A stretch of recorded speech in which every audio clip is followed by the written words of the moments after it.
स्वागत है आपका। देश हमारा देख रहे हैं आप। मैं हूं आपके साथ सुमित सुभाष गुप्ता। लोकसभा में आज राहुल गांधी ने 50 मिनट का भाषण दिया। इस दौरान बार बार शोर शराबा हुआ। राहुल गांधी ने छात्रों के प्रदर्शन के दौरान गोली चलाने का आरोप लगाया और सवाल किए कि ये एक्शन किसके आदेश पर लिया गया। क्या गृह मंत्री अमित शाह सदन में नहीं आना चाहते? राहुल गांधी ने दावा किया कि शाह सवालों से बचना चाहते हैं। राहुल के भाषण के बीच लोकसभा अध्यक्ष ओम बिरला और संसदीय कार्य मंत्री किरेन रिजिजू ने उन्हें बार बार टोका, लेकिन राहुल गांधी ने इस दौरान ऐसी भी बातें कही जिससे आरोप लगा कि राहुल की भाषा असंसदीय है और इसे कार्यवाही से हटाने की मांग भी उठी।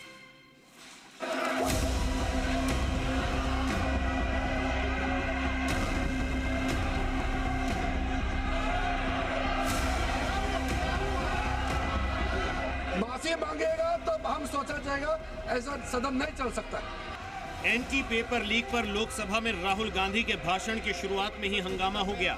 राहुल गांधी ने जंतर मंतर पर छात्रों के प्रदर्शन की बात की और दावा किया कि युवाओं का गुस्सा हिंसा नहीं था। एक मिनट। इसके बाद राहुल गांधी ने एक ऐसा बयान दिया जिस पर सत्ता और विपक्ष बुरी तरह से आमने सामने आ गए। लोकसभा स्पीकर ने राहुल गांधी को टोका और फिर संसदीय कार्य मंत्री किरेन रिजिजू ने राहुल गांधी के बयान पर ऐतराज जताया और कहा कि राहुल गांधी को सोच समझकर बोलना चाहिए। आप कैसे आपको ये पता चला और किस बेसिस पे बोल रहे हैं? आप पहले उसका ब्यौरा देना चाहिए, आप माफी मांगना चाहिए। ऐसा नहीं चलेगा, ऐसा नहीं चल सकता है।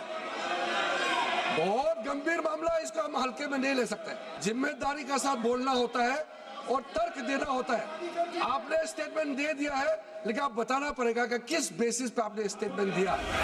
लोकसभा स्पीकर ने राहुल गांधी को सलाह दी कि वो एंटी पेपर लीक बिल पर बोले। इस दौरान राहुल गांधी नाराज होकर एक बार अपनी सीट पर बैठ गए। शोर शराबे के बीच राहुल गांधी ने आरोप लगाया कि उन्हें बोलने नहीं दिया जा रहा। मैं बोल सकता हूं सर। आप बोल सकते हैं, लेकिन सदन के नियम प्रक्रियाओं से बोल सकते हैं। उनको आप बैठाइए सर। राहुल गांधी ने आरोप लगाया कि जंतर मंतर पर प्रदर्शन कर रहे छात्रों पर गोली गृह मंत्री के आदेश पर चलवाई गई। राहुल गांधी के इस बयान के साथ ही हंगामा शुरू हो गया और बहस शुरू हो गई। He put pellets into the blood of our students. He ordered the students of India to be shot. क्या बोल रहे हैं सर? ये आप सोचिए, आप कितना गलत बात बोल रहे हैं। आप कल्पना कर सकते हैं, आप बिना सोच समझ करके जो इस्तेमाल कर रहे हैं और किसने फायरिंग का ऑर्डर दिया? What is going on? कैसे बोल सकते हैं आप? राहुल गांधी यही नहीं रुके। उन्होंने सवाल उठाया कि गृह मंत्री सदन में क्यों नहीं है, उन्हें सदन में होना चाहिए था। इस पर भी राहुल गांधी का भाषण रुक सा गया और लोकसभा स्पीकर ने सफाई दी कि जिस मंत्री का बिल है वो सदन में मौजूद है। Speaker sir, why is the Home Minister not here today? The Home Minister is not here today because he's not here today because he is scared. देखिए, आज होम मंत्रालय पे चर्चा नहीं हो रही। आज जिस विधेयक पर चर्चा बैठे हैं। सरकार पर राहुल गांधी के वार और पलटवार के बीच लोकसभा की कार्रवाई को स्थगित करना पड़ा। बीजेपी नेताओं ने आरोप लगाया कि राहुल गांधी अपनी बार बार हुई हार को पचा नहीं पा रहे।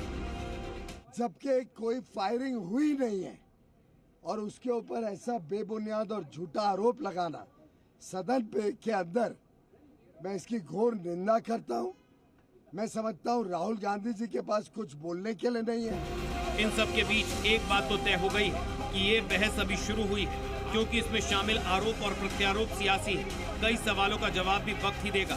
किसके आरोप में कितना तथ्य है, किसने कितने बुनियाद पर क्या बोला, बहस अभी बाकी है। ब्यूरो रिपोर्ट, जी मीडिया।